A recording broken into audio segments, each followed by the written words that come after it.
Le deuxième point qu'on va ouvrir ici, c'est par rapport au discours que notre prophète sallallahu alayhi wa sallam avait adressé à toute l'humanité à l'occasion de la venue du tout premier mois de Ramadan, de l'histoire de l'humanité, de l'histoire musulmane, j'allais dire ici. Et ce hadith est rapporté par l'imam Ali alayhi salam. C'est un hadith que je vous appelle à écouter avec attention parce que dedans, il y a des trésors pour eux sur ce mois de Ramadan. Il y a des qualités, il y a des restrictions et il y a aussi des recommandations qui nous ont faites par le messager d'Allah afin que notre Ramadan soit complètement un Ramadan qui est parfait pour nous. Donc, il commence par dire Bismillahirrahmanirrahim. Ayyuhan nas. Il a commencé par dire ô vous les hommes. Ça, il parle à toute l'humanité. Innahu qad aqbala ilaykum shahrullahi bil barakati wal rahmati wal maghfirah. Il dit ô vous les hommes, sachez que le mois d'Allah vous est venu. Le prophète sallallahu alayhi wa sallam, il a baptisé le mois de Ramadan comme étant Shahrullah, le mois d'Allah. Il dit, ô vous les hommes, le mois d'Allah vous est venu, mais il n'est pas venu les mêmes vides. Il vous a apporté trois choses. Bil barakati, il vous a apporté la baraka, la bénédiction, wa rahmati, la miséricorde, wal maghfirati, et le pardon d'Allah. Autrement dit, c'est comme si c'est un train qui vient, dans ce wagon-là, le train va passer par votre maison pendant 30 jours. Et chaque jour, Allah va vous arroser par la bénédiction, il va vous arroser par sa grâce, il va vous arroser par son pardon. Et pour comprendre ces trois mots-là, suivons réellement le discours du prophète sallallahu alayhi wa sallam. Il a dit quoi? Il a dit Shahrun huwa inda Allahi afdalu shuhur. Ce mois, chez Dieu, est le meilleur des mois. Il dit wa ayyamuhu afdalul ayyam. Les jours du mois de Ramadan sont les meilleurs des jours. Wa layalihi afdalul layali. Les nuits du mois de Ramadan sont les meilleures des nuits. On va tout expliquer, Inch'Allah ta'ala. Wa sa'atu afdalu sa'at. Les heures du mois de Ramadan sont les meilleures des heures. Il dit, huwa shahrun du'itum fihi ila diyafatillah. Ça, c'est la première exception. Il dit, vous les musulmans, pendant ce mois, shahrun, c'est un mois du'itum fihi ila diyafatillah, durant lequel vous êtes appelés à être les invités spéciaux d'Allah subhanahu wa ta'ala. Ça, c'est ce que le prophète nous dit ici. Il dit, le mois de Ramadan est le mois durant lequel vous êtes tous des invités spéciaux d'Allah subhanahu wa ta'ala. Ça, c'est une métaphore. On va l'expliquer de façon métaphorique, bien sûr. Il dit quoi? Si pendant les 11 autres mois, Dieu est proche de vous, c'est vrai, mais vous êtes loin de Dieu, pendant ce mois, Dieu vous rapproche de lui. La distance qui était entre vous et lui pendant les 11 mois change. C'est comme si tu as un chef, un président qui est dans la capitale, dans son palais, toi, tu es dans le dernier village du pays. Bien sûr, il va essayer de t'appeler parfois, de t'écrire des SMS, parfois de faire des appels vidéo. Mais ça, c'est pendant 11 mois, ok?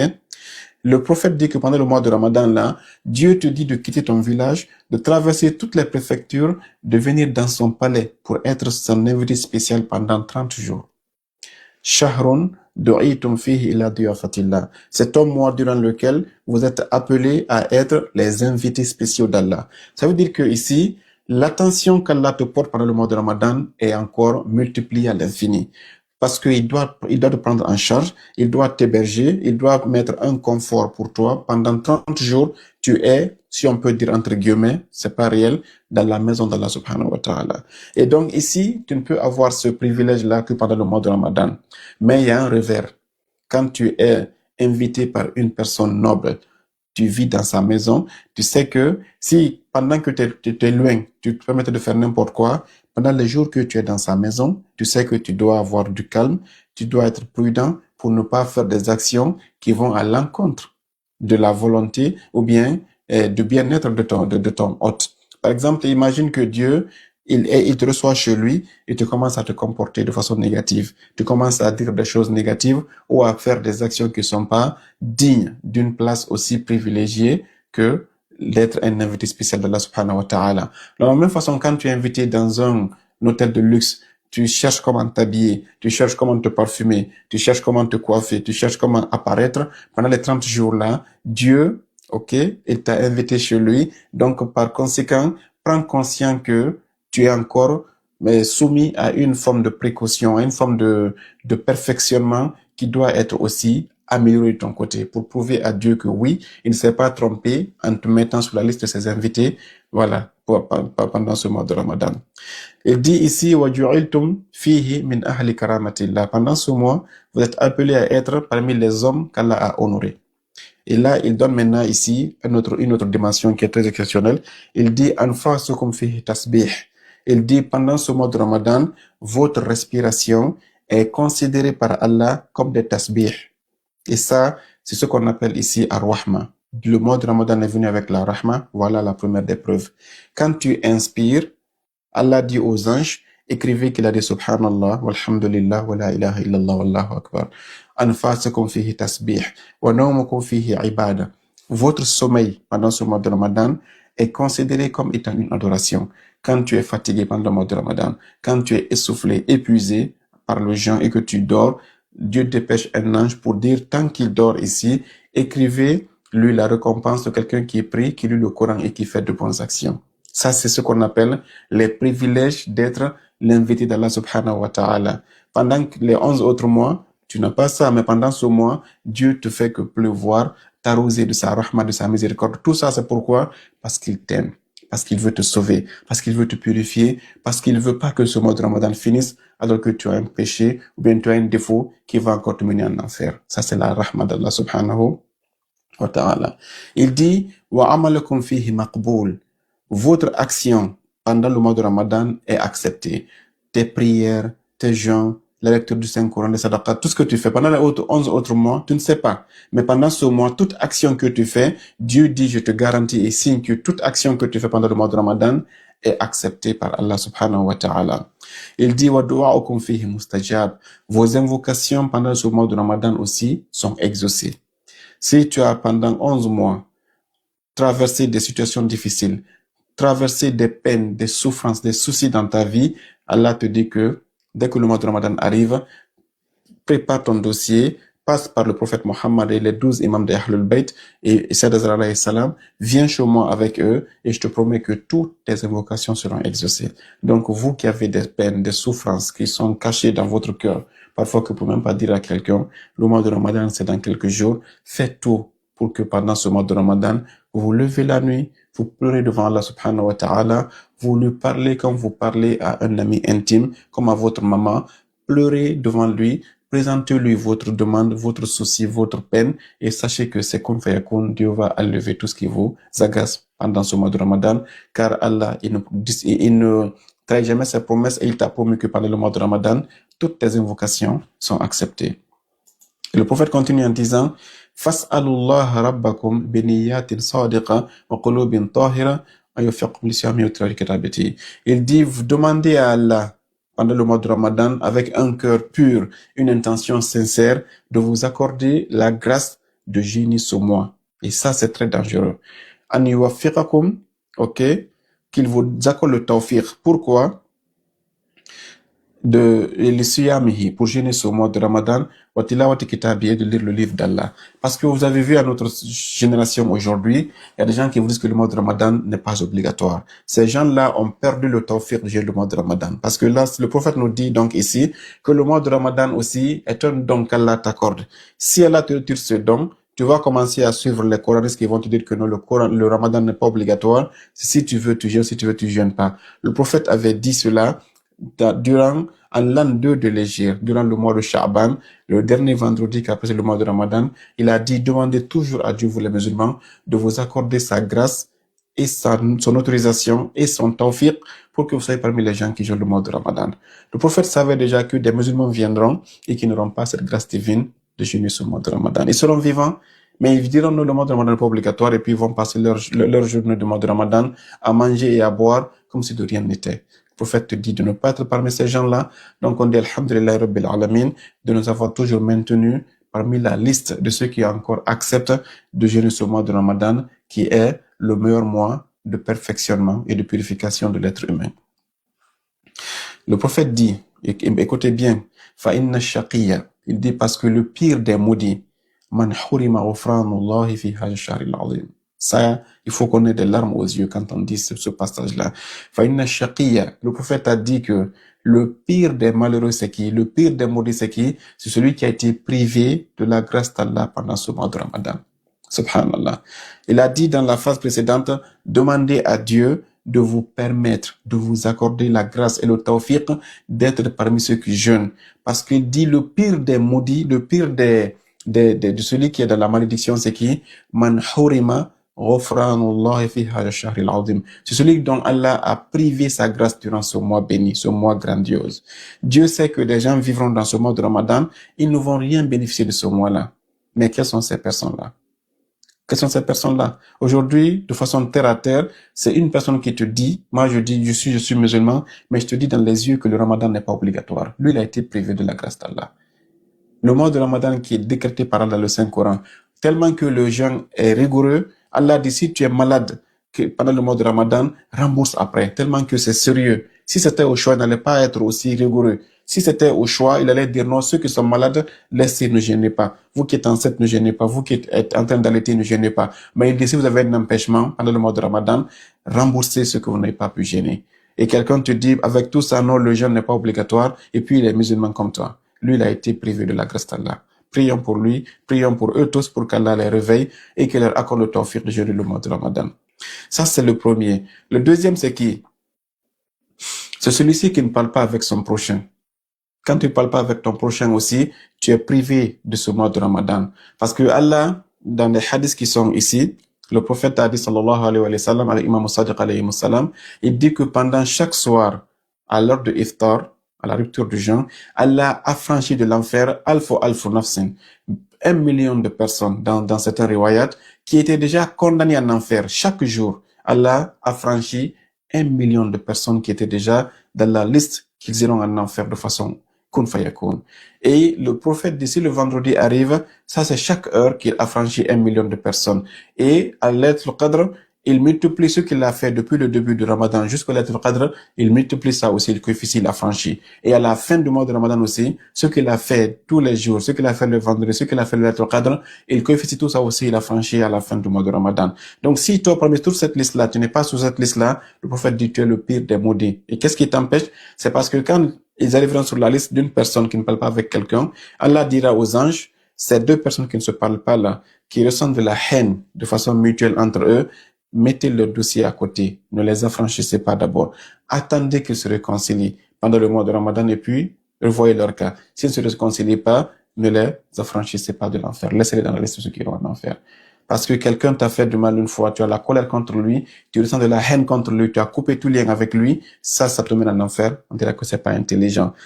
Personne n'a le mérite d'hypothéquer et de détruire ton éternité à l'au-delà. Fais tout pour que tu sois sur cette liste-là. Ça, c'est le deuxième cas.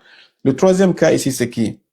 C'est celui-ci qui jeûne uniquement par la bouche, mais qui ne gêne pas par les yeux, qui ne gêne pas par les oreilles, qui ne gêne pas par la main, ni par son corps.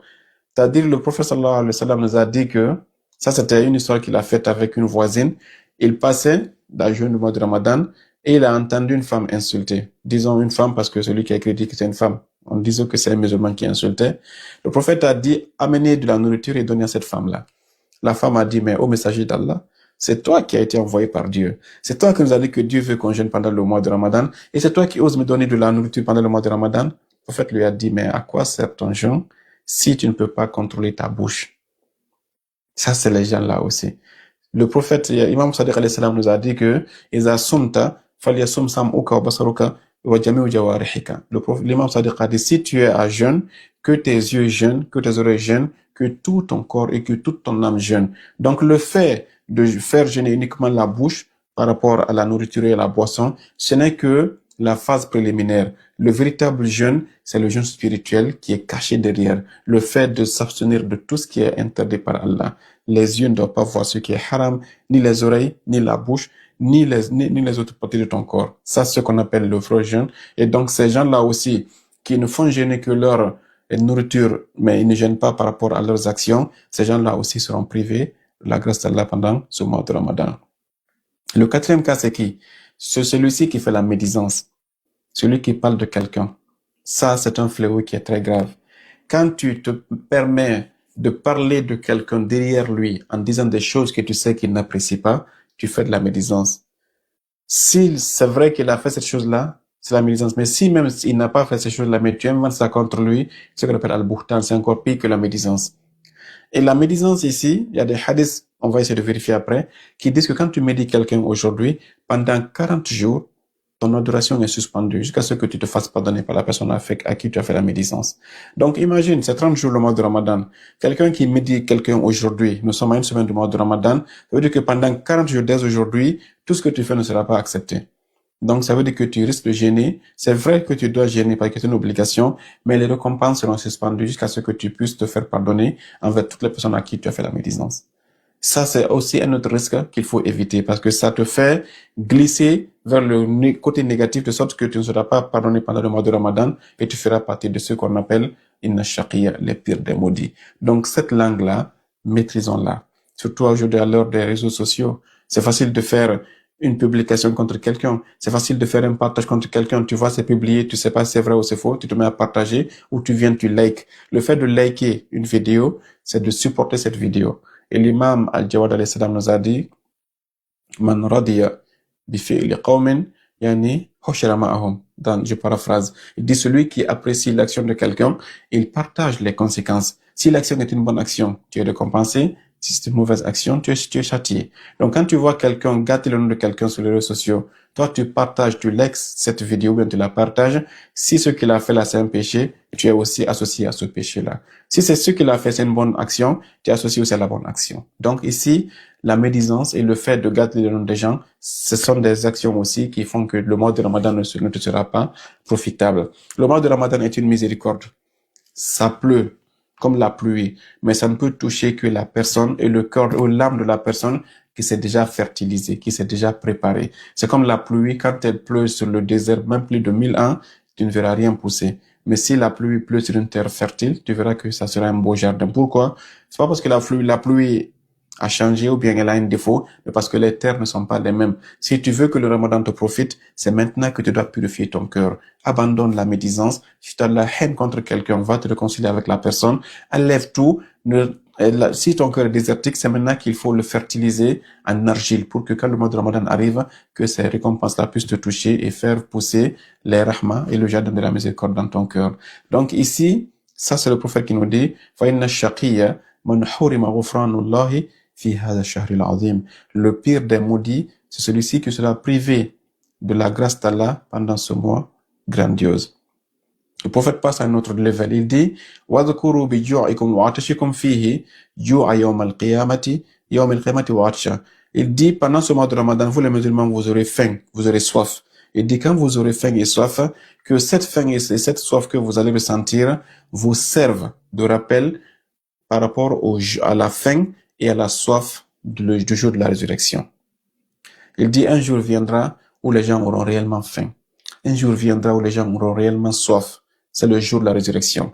Et il y en a qui seront tellement assoiffés qu'Allah leur dira, si tu veux boire, va boire de l'eau bouillante. Min hamimin. Allah dit, sachez que donc, ce mois de Ramadan vient vous rappeler que il y a un jour où des gens vont aller boire des larves de volcans. Ils vont aller boire de l'eau qui est puante et qui est bouillante en même temps. Le prophète te dit, pour ne pas être sur cette liste-là, que le mois de Ramadan te rappelle que tu dois bien te comporter et qu'il y a des comportements dans ce bas monde. Si tu les fais, tu seras parmi ceux qui auront soif et auront faim le jour de la résurrection. Donc le jeûne t'est apporté, c'est l'une des philosophies du mois de Ramadan que le prophète nous dit ici, que ton jeûne et ton mois et ta soif pendant le mois de Ramadan te donnent conscience de ne poser que des actions qui vont te protéger contre la faim et la soif de la fin du monde. Que le jeûne et que la faim et la soif du mois de Ramadan te permettent de prendre conscience que si tu dis des choses contre quelqu'un en mentant sur lui ou tu désobéis à Allah d'une certaine façon, tu risques d'avoir la même faim, mais cette faim-là, elle sera éternelle. Le doigt au Kumail, qu'est-ce qu'il dit? Il dit que les souffrances qui sont dans ce bas monde ici, leur durée est limitée, mais il dit, il dit, que vais-je faire des châtiments de l'enfer? Alors que là-bas, si tu as soif aujourd'hui, tu as soif pour l'éternité. Quand tu as faim pour l'éternité. Donc le prophète te dit que le mois de Ramadan te permettre d'être conscient, d'éviter toute action qui risque de te donner la faim et la soif le jour de la résurrection. Il continue en disant donc quoi? Il dit وَتَصَدَّقُوا عَلَى فُقَرَائِكُمْ وَمَسَاكِنِكُمْ. Il dit dans ce mois de Ramadan, faites beaucoup de sadaqat à vos miskins et à vos pauvres. Il continue en disant que وَوَقِّرُوا كِبَارَكُمْ. Respectez les personnes âgées parmi vous, وَارْحَمُوا صِغَارَكُمْ, et ayez pitié de vos enfants et des jeunes personnes de votre communauté. وَصِلُوا أَرْحَامَكُمْ. Faites les liens de parenté, rendez-vous visite. Si tu as un ami aujourd'hui, appelle-le. Si tu as des parents, déplace-toi pour aller rendre visite. Fais ce qu'on appelle ici du social. Il continue en disant que وَحْفَظُوا أَلْسِنَتَكُمْ. Veillez sur vos langues. وَغَدُّوا أَمَّا لَا يَحِلُّ النَّظْرَ إِلَيْهِ أَبْصَارَكُمْ. Ce que Dieu vous a dit de ne pas regarder, couvrez vos yeux, ne regardez pas. Pourquoi? L'imam alayhi salam nous a dit que وَكَمْ مِنْ صَائِمٍ لَيْسَ لَهُ مِنْ صِيَامِهِ إِلَّا الْجُوعَ وَالْعَطَشِ. Il dit il y a plein de personnes dans ce bas monde, ils ne recevront de résultats de leur mois de Ramadan que deux choses, la faim et la soif. Autrement dit, ils vont passer leur journée à ne pas manger, à ne pas boire, mais comme ils regardent n'importe quoi, ils disent n'importe quoi, ils écoutent n'importe quoi, ils n'ont aucune récompense, et la seule chose qu'ils ont de leur mois de Ramadan, c'est la souffrance d'avoir eu faim et d'avoir eu soif. Qu'Allah nous protège et qu'on ne soit pas parmi ces gens-là. Bien. Il dit, et de ceux qui ne sont pas autorisés à écouter,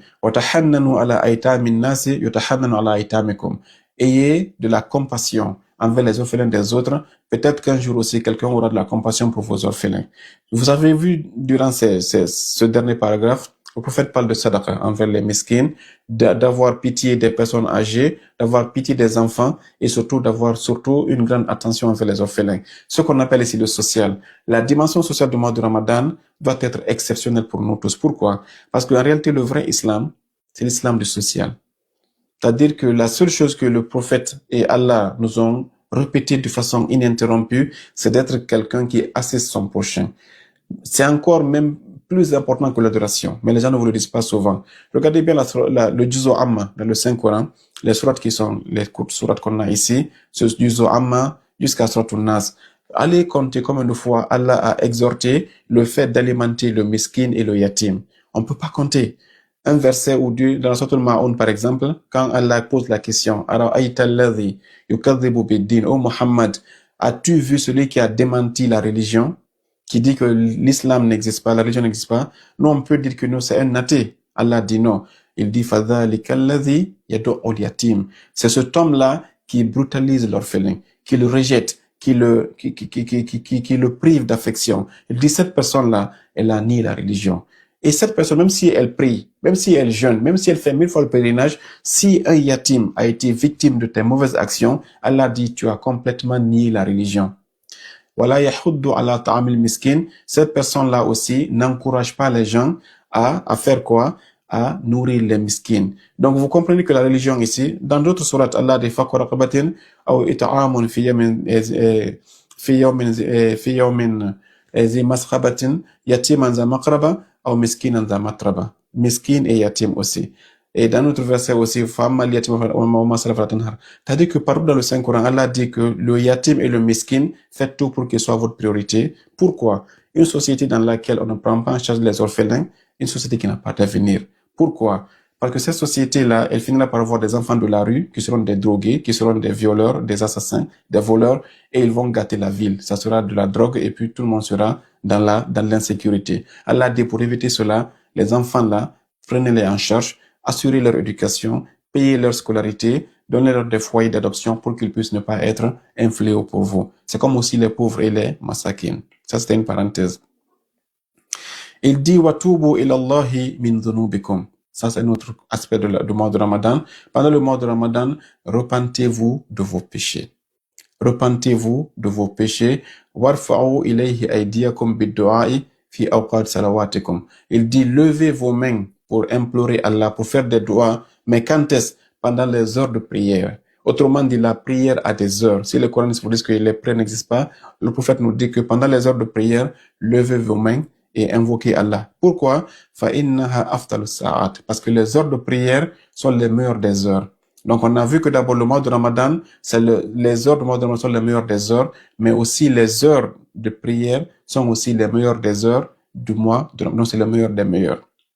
Il dit Yanzurullah azza wa jalla fiha bi rahmati la ibadihi. Allah regarde ses fidèles par affection, par amour durant les heures de prière. Ne laissez pas ces heures passer. Même nos sœurs qui ne prient pas pendant quelques jours du mois, quand les heures de prière arrivent, stoppez tout ce que vous avez à faire, allez sur votre lieu de prière, asseyez-vous et faites quelques zikrs.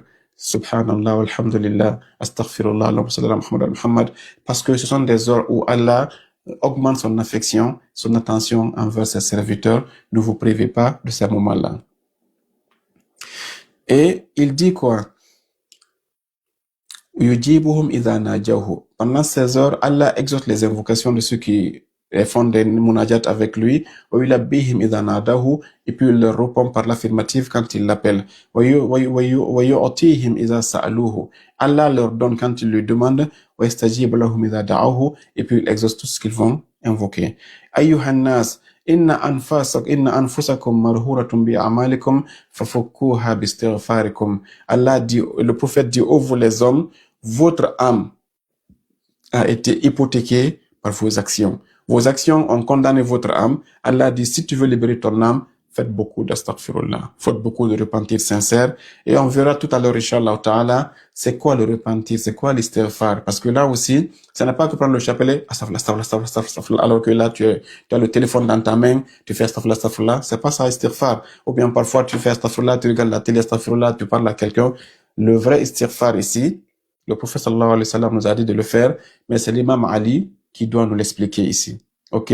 L'imam Ali alayhi salam nous a dit que il était en train de parler, il était en train de passer quelque part, alayhi salam, et il entend quelqu'un dire astaghfirullah.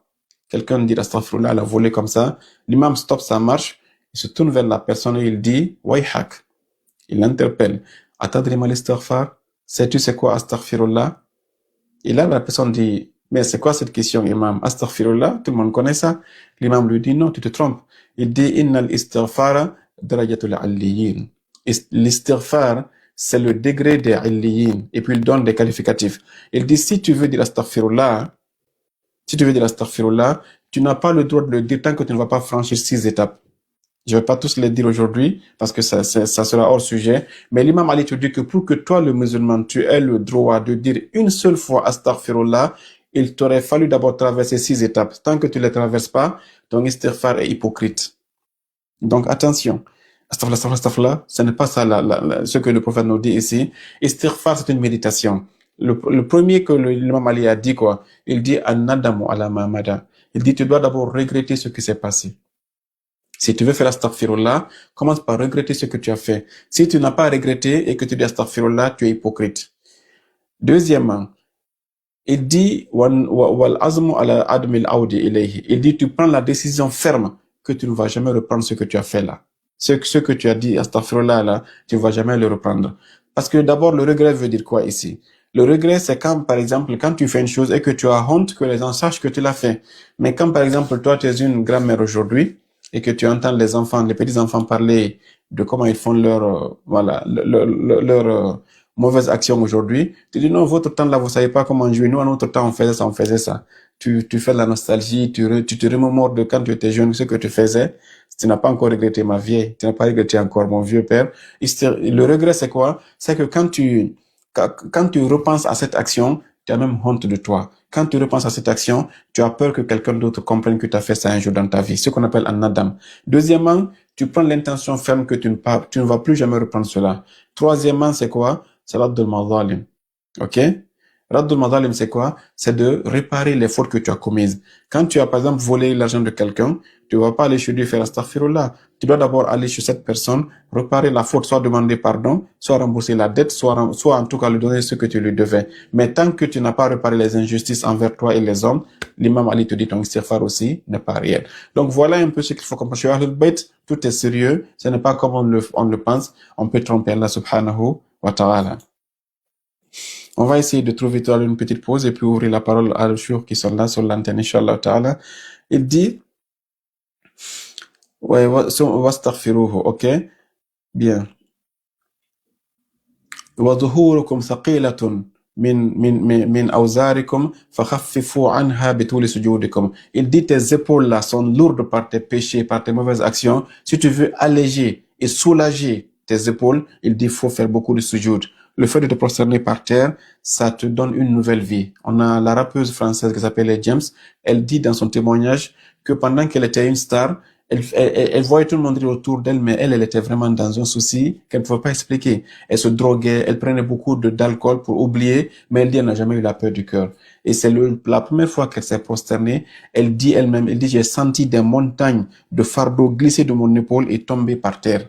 Ça, c'est le prophète qui le dit ici. Il dit, vos épaules sont lourdes par vos péchés. Si vous voulez alléger vos épaules, prosternez-vous et pleurez devant Allah subhanahu wa ta'ala. Plus tu te prosternes. Et la prosternation ici, ce n'est pas seulement quand tu fais la prière. Tu peux t'asseoir, tu te prosternes sans être dans la prière et tu restes là-bas pendant 10 minutes en train de pleurer, en train de parler à Dieu, en train de frémir et d'avoir la chair de poule. Ça, c'est ce qu'on appelle la vraie connexion entre toi et Allah subhanahu wa ta'ala. Ok? Donc, il dit, vos épaules sont alourdies par vos péchés, allégez vos épaules par vos sujoud. Wa'lamu anna Allah ta'ala dhikruhu aqsama bi'izzati la yu'adhib al-musallin was-sajidin. Il dit que Allah a juré qu'il ne va jamais châtier ceux qui effectuent les 5 prières et ceux qui effectuent des sujoud pour lui avec ikhlas. Wa an la yaru'akum bin-nar yawma yaqumun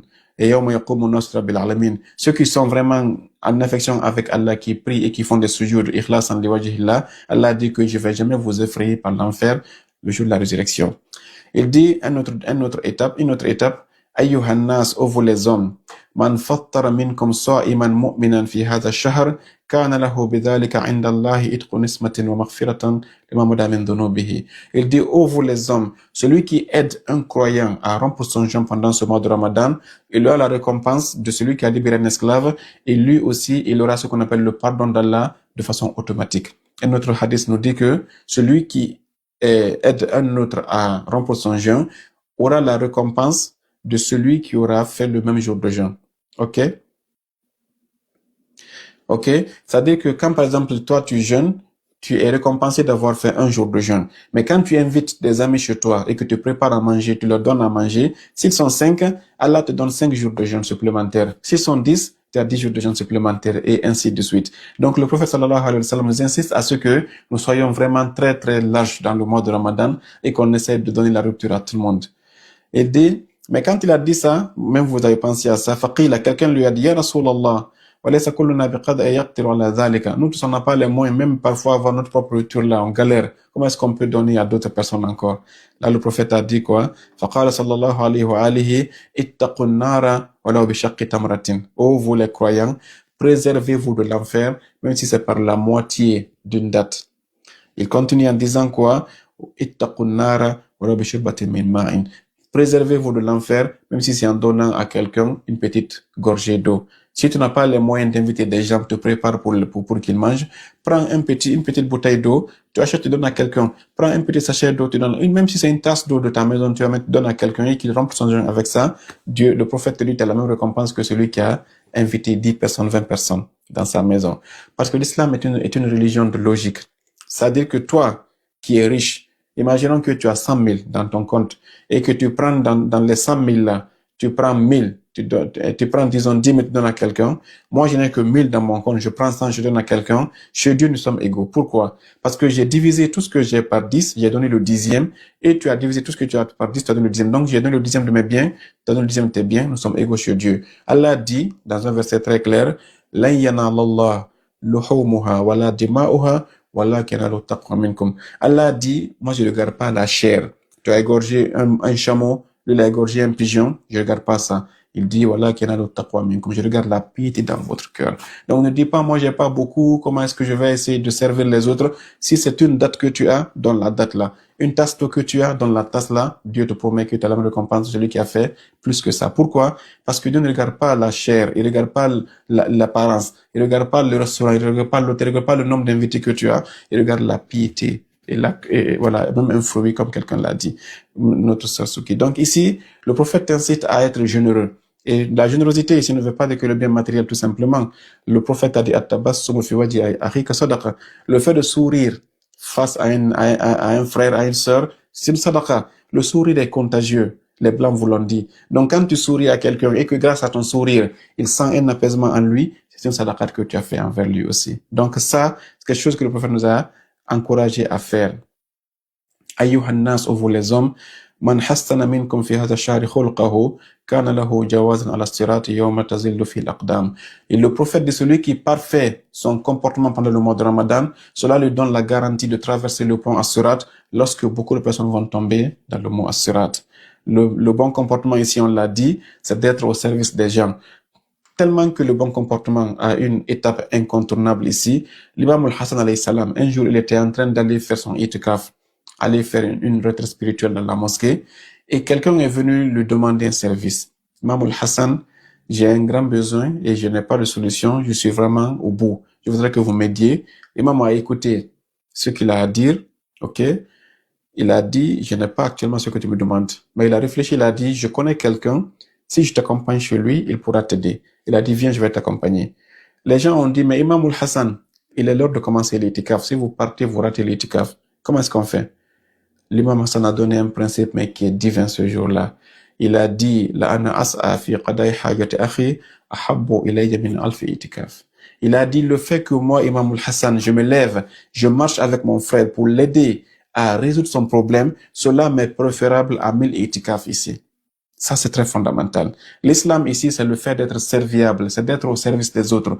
Aider quelqu'un à avoir une solution à son problème, aider quelqu'un à avoir à manger, aider quelqu'un à avoir à se loger, à se marier, à payer ses dettes. C'est ça le véritable islam. L'imam al-Hassan te dit que si tu aides ton ami à résoudre son problème, cela est plus important pour Dieu que quand tu fais 1000 itikaf. Parce que si tu vas au itikaf, tu t'enfermes dans la mosquée, c'est entre toi et Dieu, tu n'aides personne. C'est toi qui, ça ne bénéfique qu'à toi. Mais quand tu vas aider quelqu'un et que tu résous son problème, tu as fait un sadaqatun jariyatun et qui est encore 1000 fois plus récompensé que ton itikaf. ومن خفف في هذا الشهر عما ملكت يمينه خفف الله عنه حسابه. Le prophète te dit encore d'aller encore plus loin. Il dit, celui qui allège la charge de ceux qui sont sous sa responsabilité pendant ce mois, Allah qui est le plus grand responsable, va alléger sa charge à la fin du monde. C'est comme si, par exemple, tu as des domestiques dans ta maison, tu as des enfants, tu as des élèves, tu as des apprentis dans ton métier. Le prophète te dit, si tu te comportes très bien envers eux, tu les soulages, tu allèges leur fardeau, Allah aussi va alléger tes fardeaux à la fin du monde. C'est-à-dire, de la même façon que tu as besoin qu'Allah te fasse miséricorde, Allah te de faire miséricorde à ceux qui sont sous son influence. Parce que c'est toi le boss, c'est toi le père de famille. Commencez par ta femme, tes enfants, c'est toi le chef dans la famille. Le prophète te dit d'être une miséricorde pour eux. Rabaisse-toi pour eux. Sois vraiment quelqu'un qui est une solution pour eux, pas leur problème. Le prophète dit, si tu fais ça, Allah va prendre ça en considération et il te fera la même miséricorde à la fin du monde. Lorsque tu vas avoir peur, fuir ta femme, fuir tous tes parents, ce jour-là, Dieu te dira, comme tu étais gentil envers ta femme, envers ta famille, envers les faibles qui étaient sous ta responsabilité, tu es faible devant moi aujourd'hui, je suis gentil envers toi et je te libère de tous tes péchés. Et tout le monde a besoin d'entendre ça de la part d'Allah. Le prophète te dit quoi? La clé, c'est d'être gentil envers ceux que tu as sous ta responsabilité. ومن كف فيه شره كف الله عنه غضبه يوم يلقاه. Même si tu étais une mauvaise personne, si pendant ce mois de Ramadan, tu dis que je ne vais faire de mal à personne, tu t'engages de façon sérieuse et que tu respectes ton engagement, Allah dit, moi aussi à la fin du monde, je ferai tout pour qu'à la fin du monde, je puisse te protéger contre ma colère et mon châtiment. ومن أكرم فيه يتيما أكرمه الله يوم يلقاه. Ça revient encore. Le prophète dit, celui qui va honorer un orphelin pendant ce mois de Ramadan, Allah va l'honorer lorsqu'ils vont se rencontrer. Imagine à la fin du monde, le prophète Adam, jusqu'au dernier être humain est là. Le prophète Mohammed est là. Le prophète Moussa, Isa, Sayyidah Zahra est là. Imam al-Mahdi, Imam al-Hassan, Imam Hussein. Allah t'appelle devant tout le monde et puis il t'adresse un honneur universel. Un témoignage, une attestation, mais grandiose, de la part d'Allah en direct. Il dit, si tu veux avoir ce titre-là, la seule chose que tu vas faire, ce n'est pas beaucoup prier, ce n'est pas beaucoup lire le Coran, c'est de prendre un orphelin et de l'honorer. Ça, les orphelins en islam, c'est la priorité de l'islam en réalité. Le prophète a dit dans un autre verset, dans un hadith, Ana wa kafilul yatimi kahaten. Il dit, moi et toute personne parmi ma communauté qui va prendre en charge un orphelin, au paradis, nous serons des voisins comme ça. C'est-à-dire que tu sais que le paradis a des degrés. Parfois, tu peux être au paradis, mais au plus bas degré. Le prophète te dit, si tu veux être au plus haut degré du paradis, mais pas seulement, être même voisin du prophète Mohammed, la clé c'est d'aider les orphelins, d'être un tuteur pour les orphelins. Paye sa scolarité. Tu connais une veuve qui a des enfants, les enfants sont expulsés de l'école, essaie de payer leur scolarité, achète un cahier, achète une chose, achète leur tenue, achète un sac pour eux, donne-leur le transport pour aller à l'école, fais tout ce que tu peux selon les moyens que tu as. Le prophète te dit, tu seras logé dans le même niveau que lui au paradis. C'est la seule clé. Ce n'est pas les prières qui vont donner ce rang-là, ce n'est pas le jeûne, c'est d'avoir la prise en charge d'un orphelin sous ta responsabilité. Bien. Et il reste à peu près un paragraphe, on va finir, Inch'Allah ta'ala. Oman wasala, ok?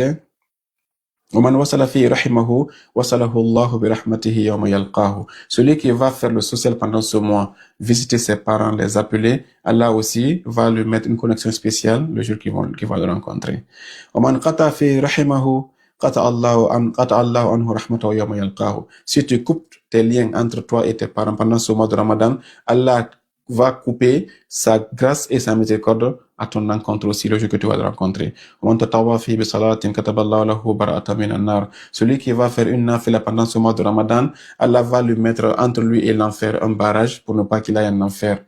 ومن أدى فيه فريضا كان له ثواب من أدى 70 فريضة فيما سواه من الشهور. Et c'est ici que les coefficients vont commencer. Excusez-moi. Le prophète te dit que pendant le mois de Ramadan, si tu effectues une seule prière obligatoire, Fajr, Zuhur, Asr, Maghrib ou Isha, Allah te récompense d'avoir fait 70 prières pendant les 11 autres mois.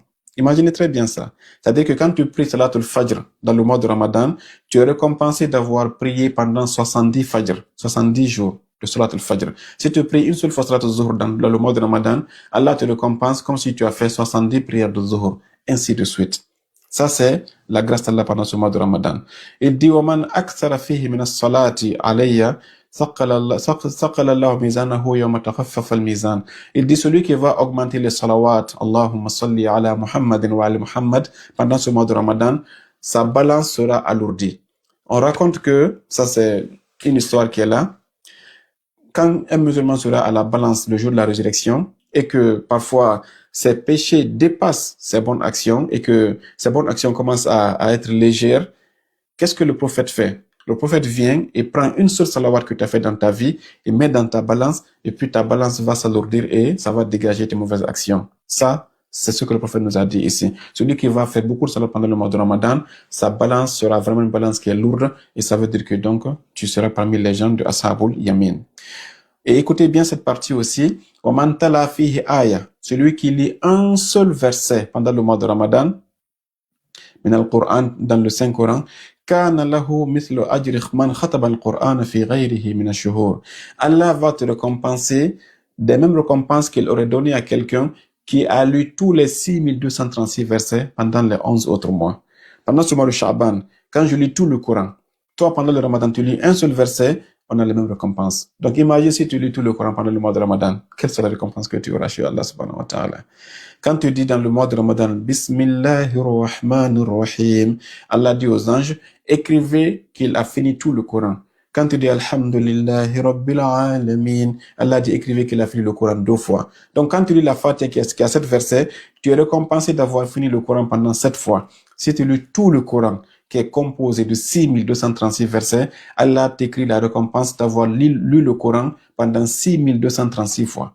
Juste parce que tu as lu le Coran une seule fois dans ta vie. Subhanallah. C'est-à-dire pendant ce mois, et imaginez que le prophète a dit que chaque harf c'est 10 récompenses, multiplié et coefficient, je ne vais pas encore vous dire. Mais attention, l'imam Ali qui est toujours là et qui vient après le prophète Mohammed pour nous mettre les points sur les i, il a dit la khayra fi qira'atin bidouni tadabburin. L'imam Ali a dit il n'y a aucune récompense dans une lecture qui n'a pas de méditation. Allah, attention, on freine ici. Il n'y a aucune récompense, aucun bien dans une lecture sans méditation. Il n'y a aucun bien dans une adoration qui n'a pas aussi de réflexion. Autrement dit, quand tu lis le Coran, le plus important, ce n'est pas de dire de finir, non. En pédalant comme si tu veux. Ce n'est pas le sprint, c'est une méditation. Si tu comprends l'arabe, lis-le de façon calme. Si tu vois un verset qui te touche, prends le temps, regarde la sourate, regarde le verset, analyse-le, et puis tire profit, applique ça dans ta vie. Si c'est un défaut que tu as qui est corrigé par le verset, applique le verset en toi, tu auras lu le Coran. Mais si tu comprends pas le Coran en arabe, parfois quand tu lis une page en arabe, lis-la en français et médite. Pourquoi? Parce que la lecture sans la méditation, c'est comme une sauce qui est sans sel, ça n'a aucune importance. Ok? Les récompenses seront ici, mais ton âme sera toujours assoiffée et tu n'auras pas eu les bénéfices qui seront escomptés. Donc le prophète dit, celui qui lit un seul verset pendant le mois de Ramadan, il sera récompensé comme celui qui a lu tout le Coran pendant les 11 autres mois. Il dit, Ayyuhan nas, inna abwab al-jinani fi hadha ash-shahri maftuha. Ça, c'est les derniers conseils du prophète Mohammed sallallahu alayhi wa sallam. Il dit, ô vous les hommes, les portes du paradis sont ouvertes, grandement ouvertes pendant ce mois de Ramadan. Qu'est-ce qu'il dit? Il vous donne une mise en garde. Il dit, fas'alu rabbakum, demandez à votre Seigneur, an la yughliqaha alaykum, de ne pas fermer ses portes alors que vous êtes encore dehors. Subhanallah. Les portes du paradis sont ouvertes dès le premier jour du mois de Ramadan. Elles seront fermées le 30e jour du mois de Ramadan. Le prophète te dit, fais tout pendant ces 30 jours pour que lorsque les portes là seront fermées, tu sois à l'intérieur du paradis. Parce que si tu es à l'extérieur, astaghfirullah, quand nous en protège. Et il dit encore, wa abwab al-nirani mughlaqa.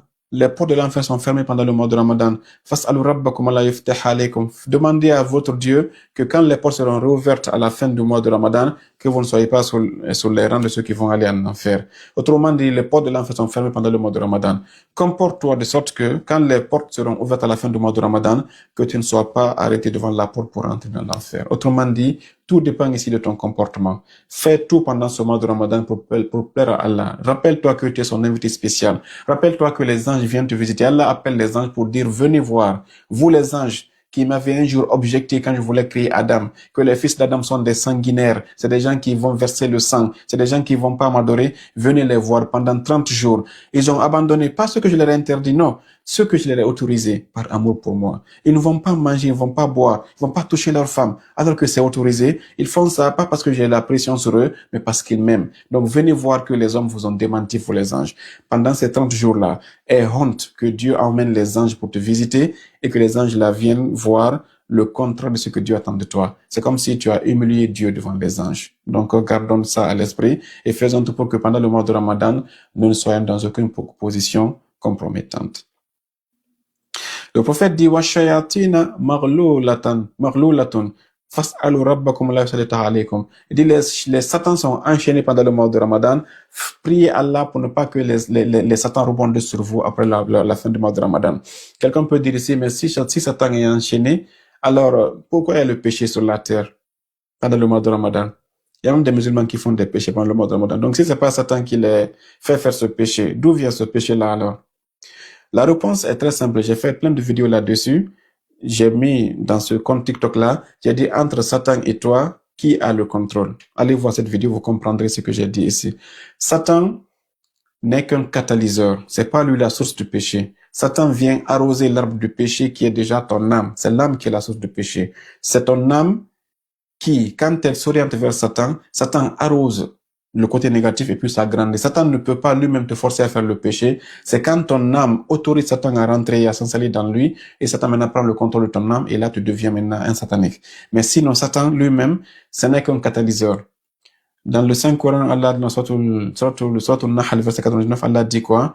Innahu laysa lahu sultanun ala alladhina amanu wa ala rabbihim yatawakkalun. Satan n'a aucun pouvoir sur celui qui a la foi en Dieu et qui porte sa confiance en Dieu. Innama sultanuhu ala alladhina yatawallawnahu. Dieu dit Satan n'a de pouvoir que envers une seule personne, cette personne qui vient sur Satan, tu te baisses, tu dis Satan, dès maintenant tu es mon maître, guide-moi vers ton chemin. C'est quand tu fais ça, quand tu prends la corde, tu mets dans ton côte, tu donnes à Satan, c'est là que Satan va tirer. Donc c'est ton âme d'abord qui décide. Si ton âme fait le premier pas pour aller vers Shaitan, Satan va le tirer. Si ton âme fait le premier pas pour aller vers Dieu, Dieu aussi l'amène. Voilà. Donc tout dépend de toi. Satan, lui, quand on l'enchaîne, c'est le catalyseur qui est enchaîné. Mais ton premier ennemi, le prophète a dit, Inna aladda aduwaka nafsuka allati bayna janbayka. Le prophète a dit que ton pire ennemi, c'est ton nafs qui est dans ton sein. Si tu le contrôles, tu vas vaincre Satan. Si tu ne le contrôles pas, Satan ne fera que venir maintenant arroser ton âme et tu vas satisfaire Satan. Donc ici, même à la fin du monde, quand Satan va prendre la parole dans sorte Ibrahim, وقال الشيطان لما قضي الأمر. Satan va dire quand Dieu va juger tout le monde et que les gens de l'enfer seront menés à la porte de l'enfer, le Satan dira ce jour-là 4 choses. Il dit quoi? Il dit Ma kana lilakum min sultanin. Il dit je n'avais aucun pouvoir sur vous les hommes. Ceux qui m'accusaient que c'est moi qui les ai égarés, personne ne m'a jamais vu devant sa porte. Qui a vu Satan dire que viens, va chez telle fille, prends tel alcool, bois? Non. Il dit je vous ai seulement appelé comme Dieu vous a appelé, mais vous avez choisi de répondre à mon appel et ne pas répondre à l'appel d'Allah. Donc ici, ça veut dire que c'est toi qui as répondu. Le Satan dira dans cette sourate-là, ne me blâmez pas moi Satan, blâmez votre ego, blâmez votre nafs. Donc ici, c'est ça, c'est ton âme qui est le problème, ce n'est pas Satan. Allah dans le Saint-Coran dit que inna kayda shaytani kana da'ifa.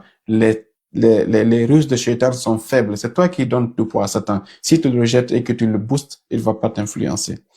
Imam Ali a dit, ya dunya ghurri ghayri. Oh dunya, va essayer de tenter un autre que moi. Fa inni talaqtuka al-batta. Moi, je t'ai divorcé. Imam Ali te dit que c'est toi qui as marié Satan. Et quand tu l'as marié, tu l'as mis dans ta maison, c'est là qu'il va préparer à manger pour toi. Mais quand tu vas le divorcer, il ne va plus t'influencer. Donc, le contrôle est dans tes mains. Satan est ta femme. Satan est ton esclave. C'est à toi de voir quand tu veux libérer Satan. OK? Donc, le prophète te dit, les Satans sont enchaînés pendant ce mois. Demandez à Dieu qu'il ne vienne pas bondir sur vous après qu'il sera détaché. Et là, maintenant, l'imam Ali alayhi salam donne le coup de grâce à cette invocation. Faqala Amir al-Mu'minin alayhi salam. Imam Ali attend que le prophète a fini son discours. Il pose une question. Faqumtu, il dit, je me suis levé, faqultu, ya Rasulallah, ô messager d'Allah, ma afdalul a'mal fi hadha ash-shahr. Imam Ali, imaginez bien sa grâce et sa miséricorde. Le prophète a tellement parlé, l'imam Ali se lève, il dit, ô messager d'Allah, après tout ce que tu viens de nous dire là, quelle est la meilleure action à faire pendant le mois de Ramadan? Je pense que tout le monde veut savoir ça, n'est-ce pas?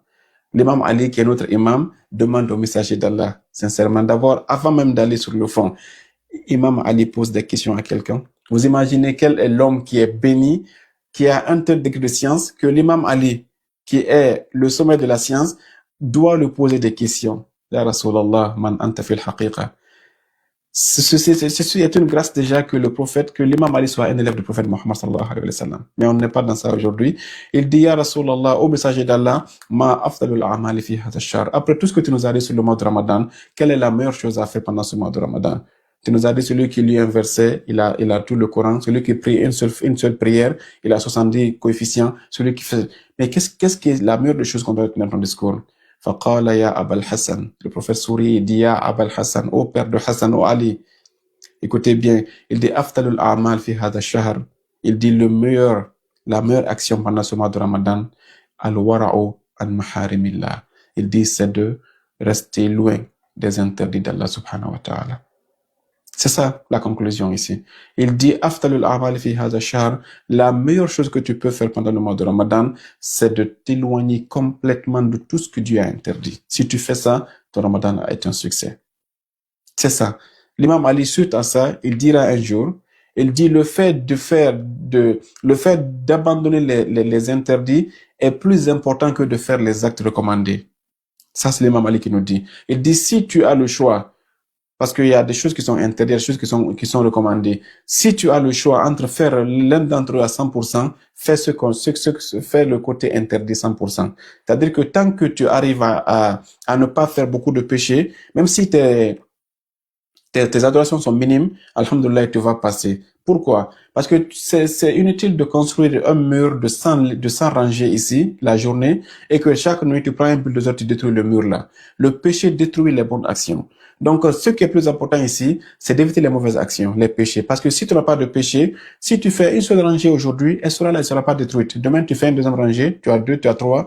Après demain, tu as un mur qui est complet. Mais si tu fais bonne action, mauvaise action, les mauvaises actions viennent de toutes les bonnes actions. C'est comme si tu fais un pas en avant, 2 pas en arrière. Tu construis 2 rangées aujourd'hui, la journée, tu détruis. Demain, tu viens, tu recommences, tu comptes. À la fin de ta vie, tu verras que tu n'as même pas un mur pour avoir une maison. Donc, l'imam Ali demande au prophète Mohammed, au messager d'Allah, quelle est la meilleure action à faire pendant ce mois de Ramadan? Il dit, c'est d'éviter les interdits d'Allah subhanahu wa ta'ala.